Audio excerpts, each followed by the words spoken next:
Bonjour à tous, pour le tutorat angevin, nous allons à la rencontre des différents professionnels de santé. C'est parti.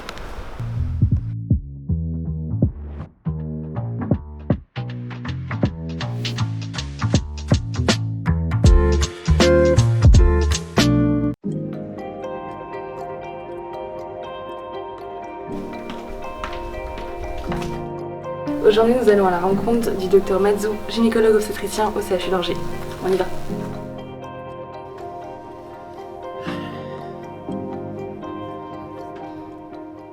Je suis Dr Mazou Sébastien, praticien hospitalier donc, au CHU d'Angers, à la maternité.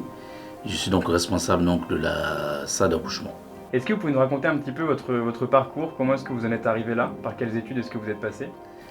Alors j'ai commencé donc mes études de médecine, j'étais au Congo, puis ensuite je suis venu en France plus particulièrement pour faire ma spécialité, que j'ai passé à Tours, où j'ai passé la spécialité en allant dans plusieurs hôpitaux, dans les périphes, plus particulièrement j'ai fait Orléans, j'ai fait Dreux et j'ai fait Le Mans.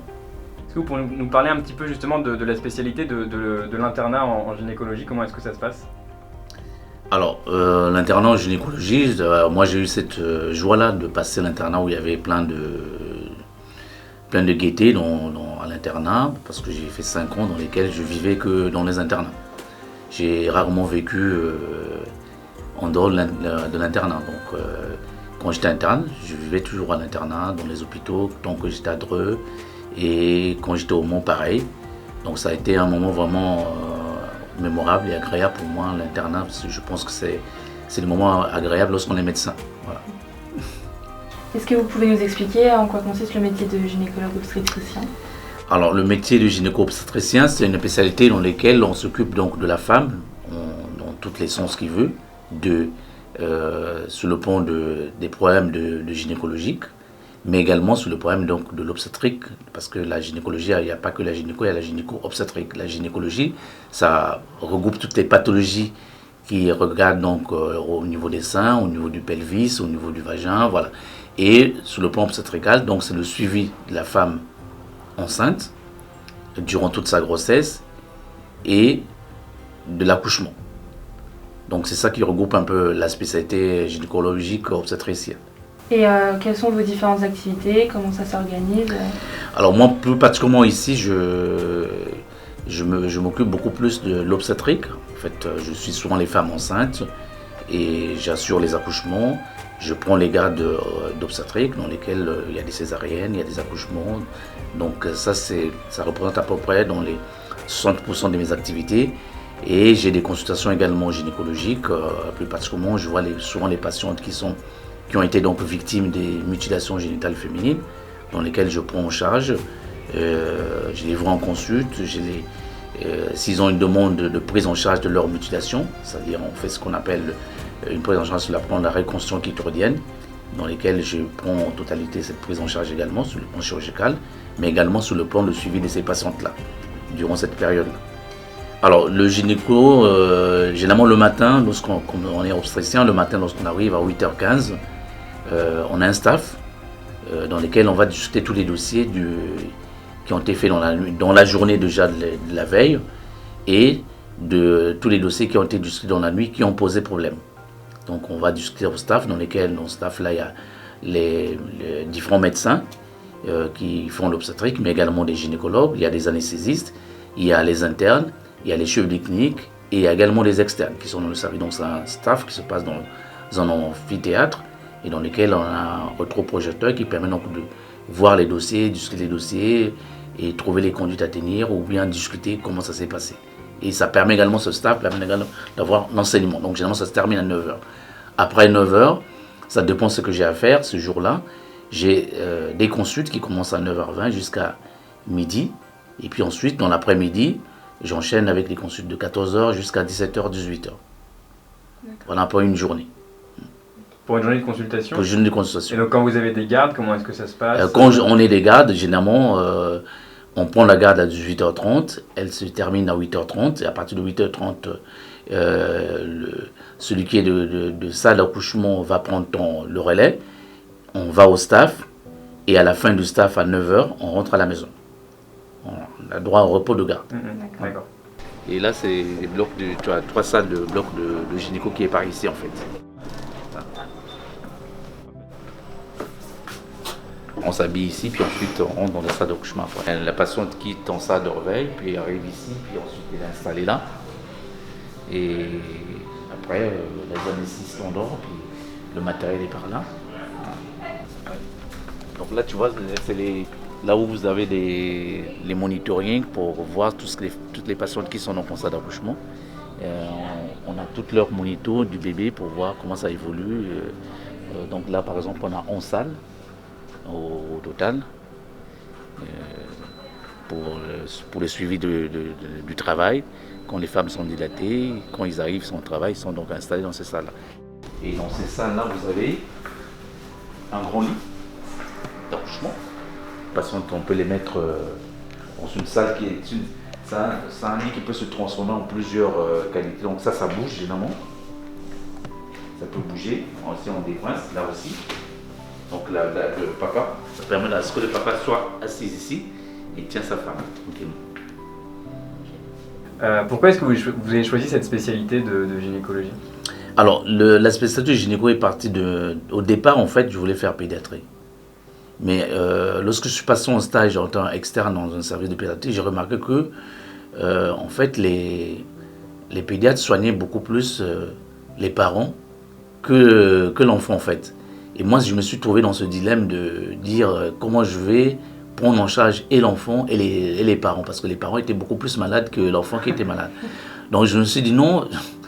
Et après un jour, je prenais une garde, c'était en Afrique, j'étais de garde, il y avait en obstétrique, et il y a une femme qui est venue pour l'accouchement, donc il fallait faire une césarienne. Et dans l'endroit où j'étais, il y avait les mecs qui faisaient césarienne, c'était les Cubains qui étaient venus, mais le Cubain qui était présent, qui était de garde, était introuvable. Et ça m'a dit, mais je voyais la femme crier, je me dis, mais il y a personne pour l'opérer.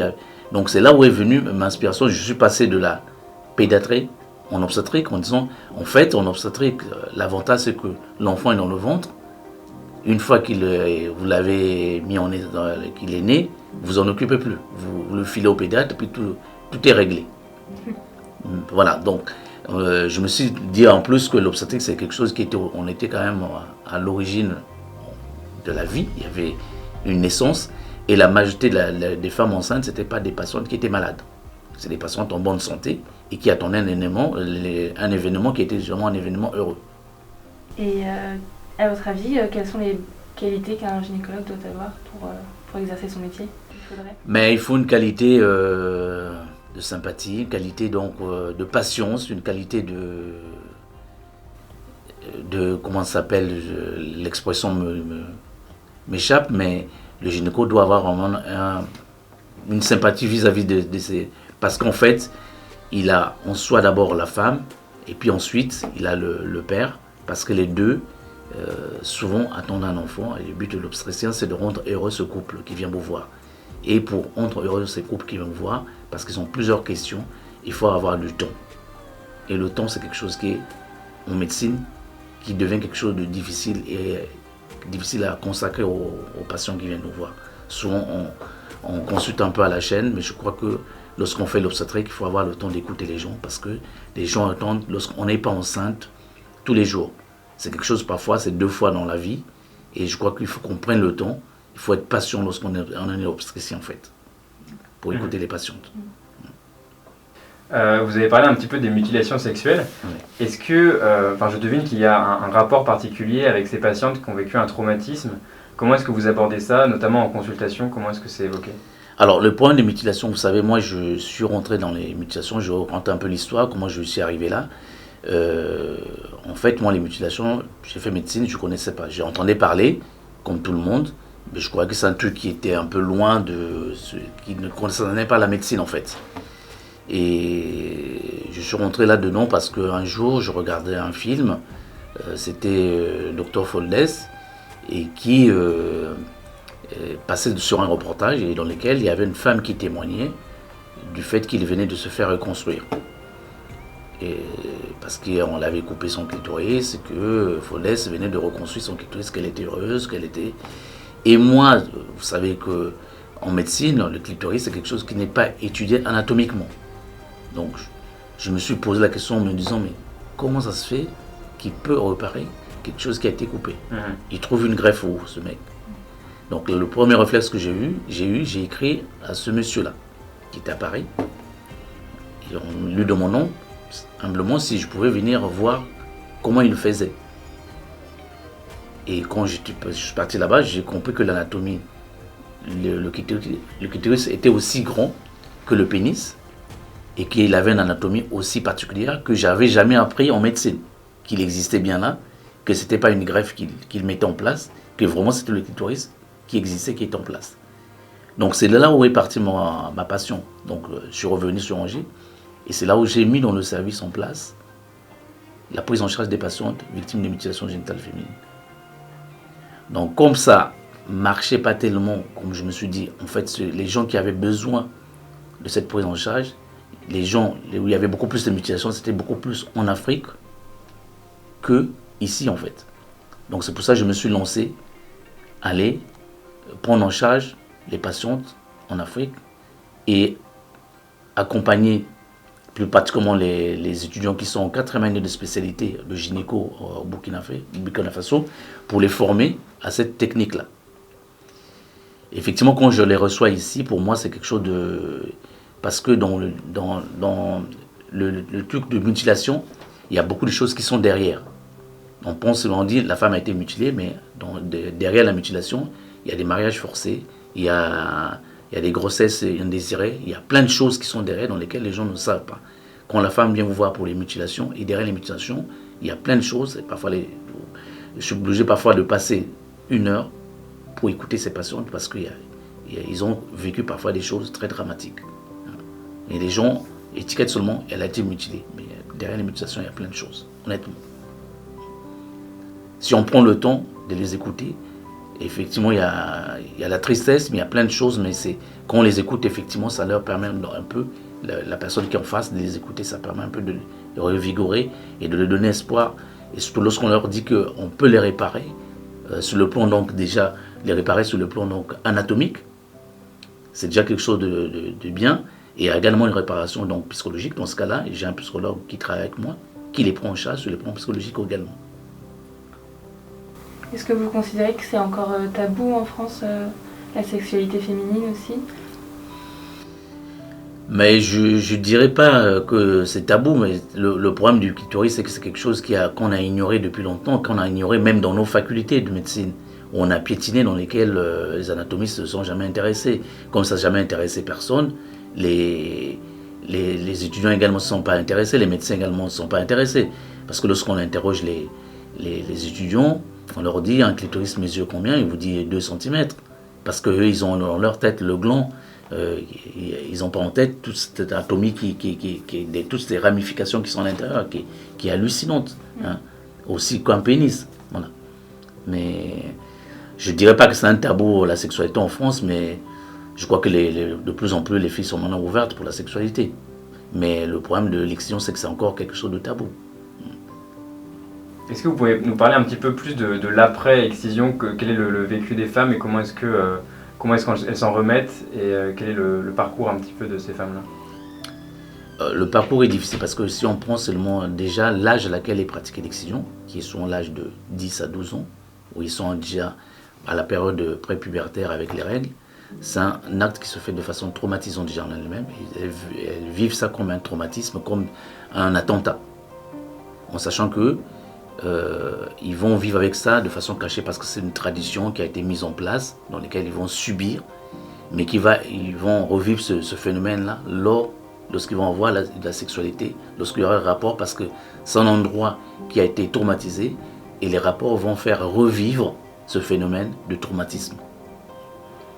Ils n'ont même pas l'impression que les gens ne veulent pas que quelqu'un puisse toucher ces endroits-là parce que ça leur fait revivre cet acte de traumatisme.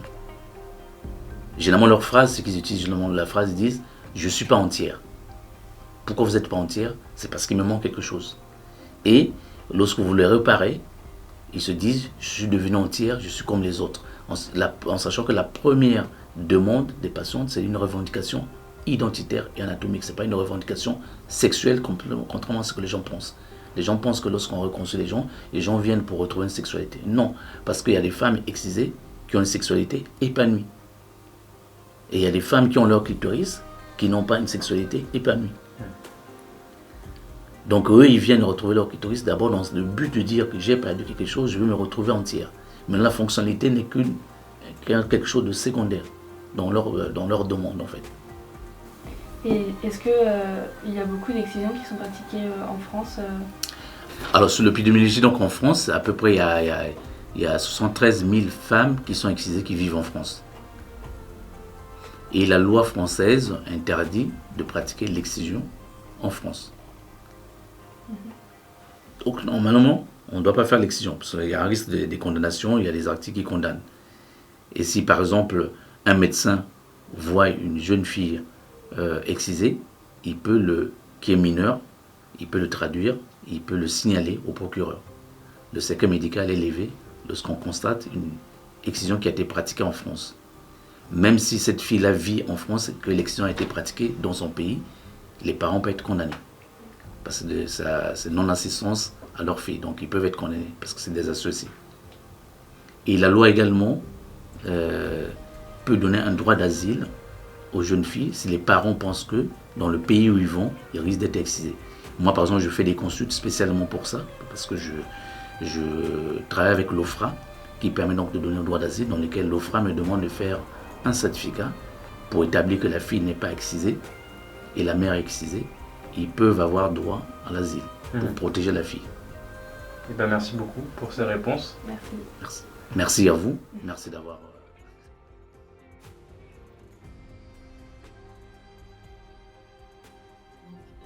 Bonjour, je suis Aminata Koulibaly. Je suis née au Mali. J'ai un peu grandi aussi au Mali, mais je suis arrivée en France quand j'avais à peu près 10 ans.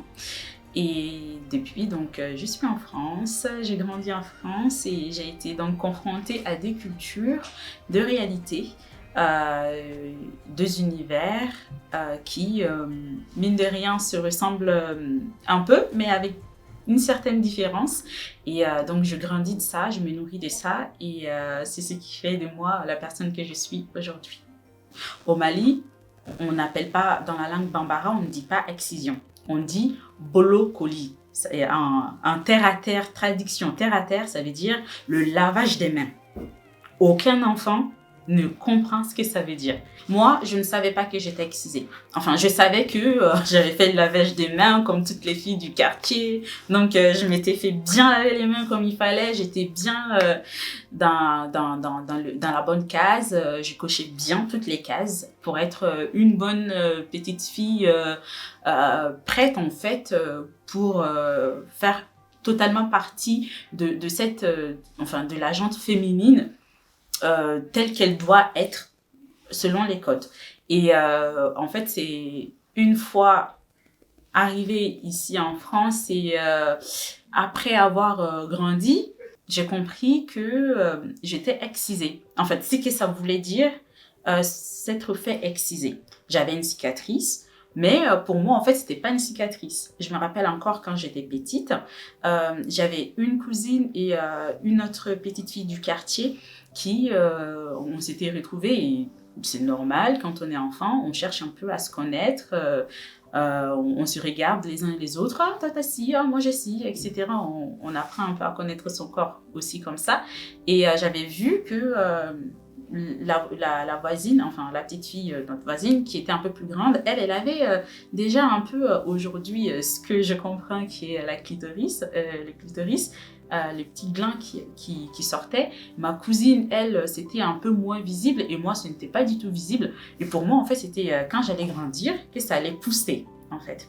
Donc, on va dire qu'à travers cette recherche-là et cet intérêt pour tout ce qui était les questions de gynécologique, en fait, de la femme, pour devenir sage-femme, plus le fait que je grandissais et que j'observais les choses, que j'écoutais les choses, c'est là en fait que j'ai compris en fait que ça ne va pas pousser et que en fait on m'a coupé quand on me disait que nebolokora, c'est-à-dire qu'on m'a excisé, en fait c'est que on m'avait en fait tout simplement enlevé cette partie-là que j'attendais qui pousse en fait. Et je suis arrivée en fait à la conclusion que je n'étais pas suffisamment moi-même, que je n'arrivais pas en fait à exploser, si on peut dire ça, à exprimer ma personne en entièreté, parce qu'en fait, je n'étais pas complète. Il me manquait quelque chose, il me manquait une partie de moi. Et aussi parce que ma cicatrice de clitoris, en fait, j'avais l'impression, en fait, à chaque fois d'avoir cette partie-là, comme si j'avais une clitoris qui était coincée en bas et qui voulait sortir. Mais en fait, il ne pouvait pas sortir parce qu'il n'y avait pas de place, il n'y avait pas la possibilité de sortir, de voir le jour, de me laisser épanouir, en fait, de s'épanouir, de me laisser épanouir. Et j'en ai parlé avec mon médecin traitant l'année dernière. Et juste comme ça, parce que j'étais dans une période justement où il y avait toute cette réflexion-là qui était là. Et du coup, j'ai parlé à mon médecin traitant et mon médecin traitant m'a dit « Ah mais en Angers, je connais un médecin qui pratique la chirurgie réparatrice. Vous pouvez le rencontrer, échanger avec lui et peut-être que vous passerez justement à l'étape encore supérieure. » Et j'ai dit, pourquoi pas. Donc, c'est comme ça que j'ai pris rendez-vous avec le docteur Matsu. Et je ne suis d'ailleurs pas venue seule. J'ai réussi à en parler à une autre personne qui aussi a décidé de venir s'informer. Et je peux vous dire que dès l'instant où j'ai franchi la porte de chez le docteur Matsu, j'ai eu l'impression d'être chez moi, en fait. Et cette confiance-là, elle a été établie tout de suite et j'avais vraiment l'impression de ne pas avoir besoin de dire quoi que ce soit, qu'en fait, il savait déjà tout, il comprenait déjà tout et que tout était déjà bien structuré, bien ficelé et que je pouvais lui faire confiance pour cette étape-là et que enfin, je pouvais m'exprimer et que le clitoris allait enfin pouvoir exploser de là où il était caché. Il m'arrive souvent de parler à mon clitoris. Donc, c'est pour vous dire en fait à quel point je suis juste contente de pouvoir... En fait, parfois, je me regarde, je dis, ça y est, on fait partie du cercle fermé, si on peut dire ça comme ça, des femmes en fait.